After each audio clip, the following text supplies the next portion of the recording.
जैसा कि आप जानते हैं कि हिंदी साहित्य टॉपिक हमारा कंप्लीट हो चुका है। उसके बाद हमें सिर्फ और सिर्फ उससे संबंधित प्रश्न उत्तर सॉल्व करने हैं और ये जो आपके प्रश्न होंगे वो सभी पिछली परीक्षाओं में पूछे गए प्रश्न हैं। टोटल पिछली परीक्षाओं में पूछे गए सारे प्रश्न होंगे और आपको अच्छे से पता है कि पिछली परीक्षाओं में जो प्रश्न पूछे जाते हैं वो आपके रिपीट भी करते हैं। ठीक, तो ये कितने इंपॉर्टेंट हैं ये बात आप अच्छे से जानते ही हैं। ठीक, तो स्टार्ट करते हैं आज की हमारी क्लास को। जैसे कि यहाँ पर सबसे पहला प्रश्न है हमारा, यहाँ पर कठिन गद्य का प्रेत किसे कहा जाता है। यानी कितनी बार ये प्रश्न पूछा गया है, कठिन गद्य का प्रेत किसे कहा जाता है, तो ये आपको अच्छे से पता होगा, अज्ञेय जी को कहा जाता है। ठीक, इसके बाद नेक्स्ट प्रश्न है हमारा यहाँ पर बीसल देव रासो, काफ़ी इंपॉर्टेंट रचना है ये। बीसल देव रासो के रचनाकार कौन है, तो पहला है देव, दूसरा पद्माकर, तीसरा जगनिक और चौथा नरपति नाहल। ठीक, तो इसका सही आंसर हो जाएगा नरपति नाहल। इसके बाद नेक्स्ट है हमारा यहाँ पर भारत की सांस्कृतिक कहानी, ये जो आपका निबंध है इसके रचनाकार कौन है। ठीक, तो यहाँ पर सबसे पहला है महावीर प्रसाद द्विवेदी, दूसरा है आपका रामधारी सिंह दिनकर जी, इसके बाद तीसरा है आपका हरिओद जी और चौथा है आपका सुभद्रा कुमारी चौहान जी। तो इसका सही आंसर है रामधारी सिंह दिनकर जी। ठीक, तो इसके बाद नेक्स्ट क्वेश्चन की ओर बढ़ते हैं, तब तक आप इसका स्क्रीनशॉट ले लीजिए।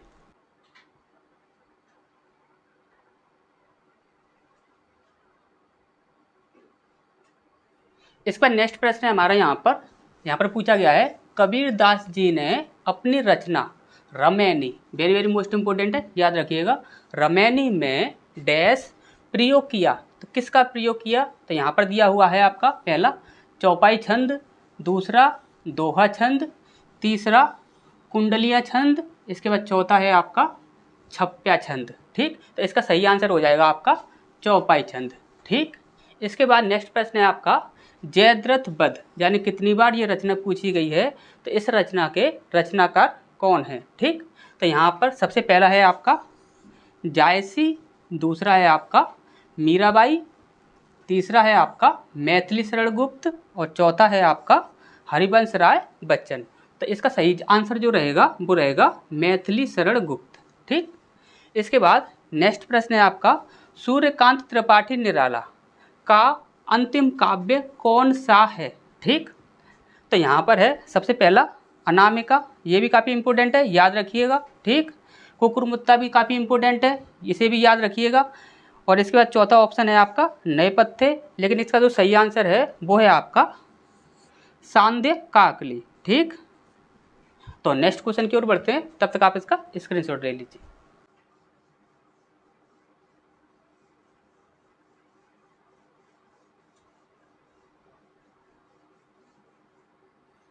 तो इसके बाद नेक्स्ट प्रश्न है हमारा यहाँ पर पूछा गया है झांसी की रानी जो आपकी कविता है उसके रचनाकार कौन है।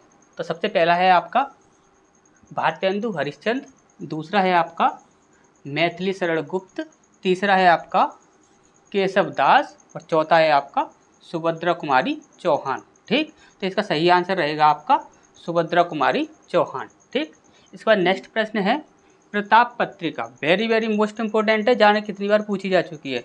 प्रताप पत्रिका के संपादक कौन हैं, तो सबसे पहला है आपका धर्मवीर भारती, दूसरा बालकृष्ण शर्मा नवीन, इसके बाद तीसरा है आपका कविवर बिहारी, इसके बाद चौथा है बंकिम चंद्र चटर्जी। ठीक, तो इसका सही आंसर होगा आपका बालकृष्ण शर्मा नवीन। ठीक, इसके बाद नेक्स्ट प्रश्न है हमारा छत्रसाला दशक के रचनाकार कौन है। तो यहाँ पर सबसे पहला है आपका भूषण जी, इसके बाद दूसरा है आपका केदारनाथ सिंह, तीसरा है आपका राम कुमार वर्मा और चौथा है आपका राम नरेश त्रिपाठी। तो इसका सही आंसर रहेगा आपका भूषण जी। ठीक, तो नेक्स्ट क्वेश्चन की ओर बढ़ते हैं, तब तक आप इसका स्क्रीनशॉट ले लीजिए।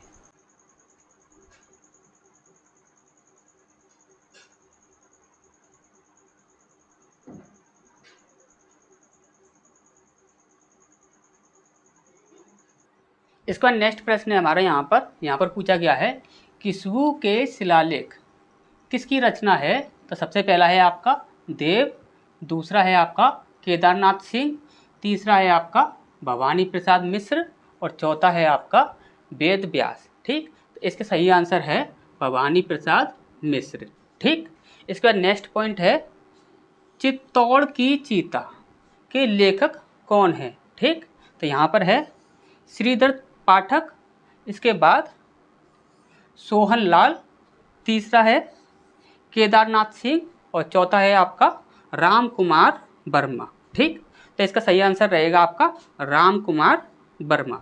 ठीक, इसके बाद है पागल कुत्तों का मसीहा, इम्पोर्टेंट है, याद रखिएगा, ज़्यादा पूछी गई है। ठीक, तो पागल कुत्तों का मसीहा के रचनाकार कौन है। ठीक, सबसे पहला सर्वेश्वर दयाल सक्सेना, दूसरा पद्माकर, तीसरा केदारनाथ सिंह और चौथा मतीराम। ठीक, वैसे ये आपको पता होनी चाहिए पागल कुत्तों का मसीहा किसकी है, तो ये है आपकी सर्वेश्वर दयाल सक्सेना की। ठीक, तो नेक्स्ट क्वेश्चन की ओर बढ़ते हैं, तब तक आप इसका स्क्रीनशॉट ले लीजिए।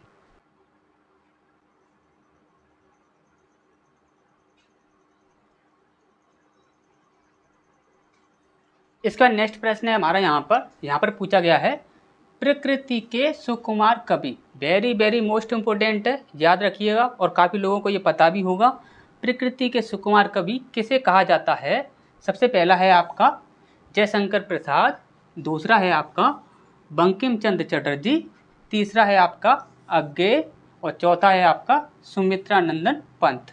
तो किसे कहा जाता है, सुमित्रानंदन पंत जी को कहा जाता है। ठीक, इसके बाद ज्योत्सना, काफ़ी इम्पोर्टेंट रचना है ये जो नाटक है इसके रचनाकार कौन है। ठीक, तो सबसे पहला है आपका हरिवंश राय बच्चन, दूसरा है आपका निराला, तीसरा है आपका सुमित्रानंदन पंत और चौथा है आपका धर्मवीर भारती। तो इसके बारे में भी आपको पता ही होगा, जैसे कि इसका सही आंसर रहेगा आपका सुमित्रानंदन पंत। ठीक, इसके बाद रामधारी सिंह दिनकर को उनकी कृति Urvashi, very very most important है, याद रखिएगा उर्वशी किसकी है, काफ़ी ज़्यादा पूछा जाता है, तो आप याद रखिएगा रामधारी सिंह दिनकर की है। ठीक, तो उर्वशी पर उनको ज्ञानपीठ पुरस्कार मिला था। ठीक, तो ये कब मिला था ये आपको बताना है।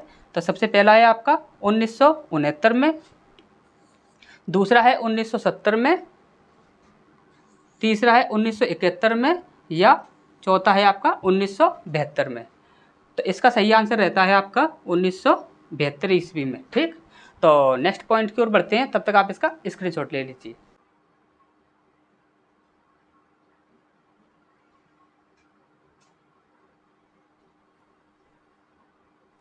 इसके बाद नेक्स्ट प्रश्न है हमारे, ये काफ़ी ज़्यादा इंपॉर्टेंट प्रश्न है, इसे याद रखिएगा, इससे आपके दो प्रश्न निकल कर आएंगे। जैसे कि गजानन माधव मुक्तिबोध की पहली रचना 1943 में किसके संपादक। देखिए सबसे पहली जो रचना थी वो कब निकली थी, तो आपको सन याद रखनी है 1943। ठीक, तो किसके संपादन से निकली थी, तो वो पत्रिका जो थी वो थी आपकी तार सप्तक। तार सप्तक जो पत्रिका थी उसमें सबसे पहले ये छपी थी।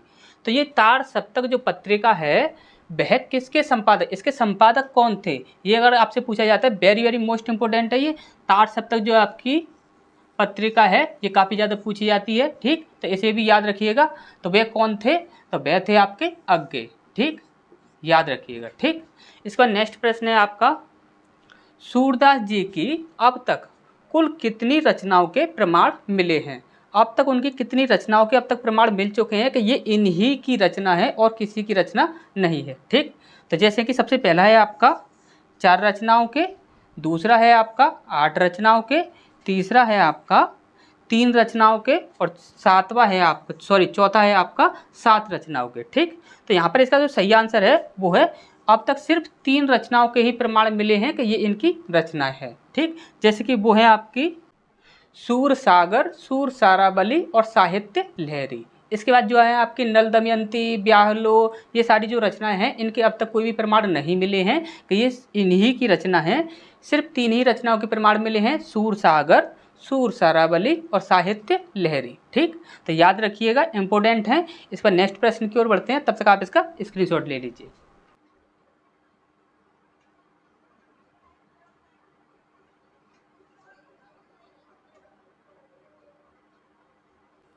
तो इसके बाद नेक्स्ट प्रश्न है हमारा यहाँ पर गोवर्धन लीला किसकी रचना है? तो सबसे पहला है आपका कबीरदास जी की, दूसरा है आपका सूरदास जी की, तीसरा है आपका मुंशी प्रेमचंद जी की, या चौथा है आपका बिहारी लाल जी की। तो इसका सही आंसर रहेगा आपका सूरदास जी। ठीक, इसके बाद चित्रलेखा की एक प्रसिद्ध रचना है, तो ये एक किसकी एक प्रसिद्ध रचना है? तो सबसे पहला है आपका बिहारी लाल जी, दूसरा है आपका कुलदीप नैयर जी, इसके बाद तीसरा है आपका निराला जी यानी कि सूर्यकांत त्रिपाठी निराला जी, और चौथा है आपका मलिक मोहम्मद जायसी। तो इसका जो सही आंसर है वो है आपका मलिक मोहम्मद जायसी, और ये रचना भी आपकी काफ़ी इम्पोर्टेंट है। और इसके साथ साथ एक रचना और इनकी बहुत ज़्यादा इम्पोर्टेंट है मलिक मोहम्मद जायसी की, पद्मावत। ठीक, बहुत ज़्यादा पूछी जाती है कि पद्मावत की रचना किसने की थी? तो मलिक मोहम्मद जायसी ने की थी। ठीक, इसके बाद नेक्स्ट प्रश्न है मीराबाई का विवाह डैश। ठीक, तो इसके बाद इसका सही आंसर होगा, देखिए ऑप्शन है इसके, नहीं हुआ था, उन्होंने केवल जीवन भर कृष्ण की ही आराधना की और उन्हें ही अपना पति माना। दूसरा है आपका उदयपुर के राणा सांगा के पुत्र भोजराज के साथ हुआ था। ठीक, इसके बाद तीसरा है उदयपुर के राणा सांगा के पुत्र गणेश के साथ हुआ था। ठीक, अब यहाँ पर आप हमेशा याद रखिए जो मीराबाई जो थी इनके बारे में सभी ये बात जानते हैं कि उन्होंने जीवन भर कृष्ण की ही आराधना की थी और उन्हें ही अपना पति माना था पूरी जीवन भर। लेकिन ऐसा नहीं था कि उनकी शादी नहीं हुई थी, उनका विवाह नहीं हुआ था, उनका विवाह हुआ था। उनका विवाह जो हुआ था वो उदयपुर के राणा सांगा भोजराज के साथ हुआ था। उदयपुर के राणा सांगा के जो पुत्र थे भोजराज, उनके साथ हुआ था, और उनके जो पुत्र थे उनका नाम गणेश नहीं था, भोजराज था। ठीक, तो ये बात आप याद रखिए। चौथा ऑप्शन यहाँ पर आ नहीं पाया तो इसलिए हमने लिखा नहीं है। ठीक, यहीं से आपका काम चल जाएगा। ठीक, तो इसका सही आंसर रहेगा आपका उदयपुर के राणा सांगा के पुत्र भोजराज के साथ। लेकिन इसके बारे में और भी कुछ बता देते हैं आपको। इनके साथ इनका विवाह तो हुआ था, लेकिन कुछ समय बाद इनकी मृत्यु हो गई थी भोजराज की। तो भोजराज की मृत्यु हो गई तो उसके बाद जो मीराबाई जो थी इनको राज परिवार से निकाल दिया गया था। लेकिन राज परिवार से निकालने का कारण क्या था? कारण ये नहीं था कि भोजराज की मृत्यु हो चुकी है तो इसकी वजह से इन्हें निकाला गया था, ये कारण नहीं था। होता क्या था कि आपको पता है कि मीराबाई जो थी वो जीवन भर कृष्ण की ही उन्होंने आराधना की और उन्हें ही अपना पति मानती थी। ठीक, तो ये क्या करती थी मीराबाई कि महल से निकल जाती थी और निकलने के बाद मंदिर में जाकर गायन करती थी और नृत्य करती थी। और राज परिवार यह मानता था कि इनका ये कार्य करना ये उचित नहीं है राज परिवार के लिए। ये मंदिर में जाकर गायन करती हैं यानी कि कृष्ण के प्रति जो भी गाती हैं वो गाती हैं और वहाँ पर नृत्य भी करती हैं। तो ये जो है ये राज परिवार के विरुद्ध है, तो हम इसे नहीं मानते, तो वहाँ से इन्हें निकाल दिया गया था। ठीक, तो थोड़ी बातें और आपको पता लग गई। और भी आपको कुछ जानना है मीराबाई जी के बारे में तो हमने सबके सब रचनाकार जितने भी आपके लेखक या रचनाकार हैं उनके बारे में जितना कुछ भी बताया है वो सभी आपका इन डिटेल ही बताया है। ठीक, तो और डिटेल में जानना है तो आप रचना और रचनाकार वाली जो हमारी वीडियोस हैं उन्हें आप देख लीजिएगा, वहाँ से आपको पता लग जाएगा। ठीक, तो नेक्स्ट क्वेश्चन की ओर बढ़ते हैं, तब तक आप इसका स्क्रीनशॉट ले लीजिए।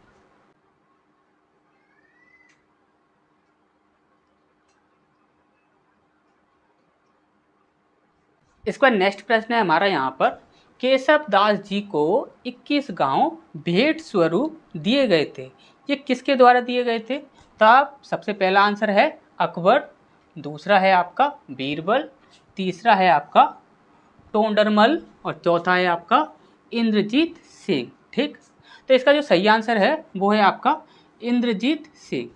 और एक बात और बता दें आपको, तो केशवदास जी जो थे इनकी बहुत गहरी मित्रता थी अकबर, बीरबल और टोंडरमल के साथ। ठीक, इसके बाद नेक्स्ट पॉइंट है भारतेंदु युग के प्रवर्तक कौन है? ठीक, तो ये तो आपको पता ही होना चाहिए, बद्रीनाथ चौधरी, पंडित प्रताप नारायण मिश्र, तीसरा है पंडित बालकृष्ण भट्ट, इसके बाद चौथा है भारतेंदु हरिश्चंद्र। तो सभी को पता होगा भारतेंदु युग के जो प्रवर्तक हैं वो आपके भारतेंदु हरिश्चंद्र जी ही हैं। ठीक, इसके बाद नेक्स्ट है रहीम दोहावली। ठीक, रहीम दोहावली इम्पोर्टेंट है, याद रखिएगा इस प्रश्न को। रहीम दोहावली की भाषा क्या थी? ठीक, तो सबसे पहला ब्रज भाषा, दूसरी अवधी भाषा, तीसरा हिंदी भाषा और चौथा संस्कृत भाषा। तो इसकी क्या भाषा थी? तो इसकी भाषा थी ब्रज भाषा। तो ये चीज़ आपको अच्छे से समझ आ गई होगी। ठीक, तो यहाँ तक आशा करते हैं कि आपको अच्छे से सारी चीज़ें समझ आ गई होंगी। ठीक, यदि किसी प्रकार का यदि कोई कन्फ्यूजन या डाउट हो तो आप कमेंट बॉक्स में कमेंट कीजिए, जो भी आपका कन्फ्यूजन या डाउट होगा वो दूर किया जाएगा। तो मिलते हैं फिर नेक्स्ट क्लास में।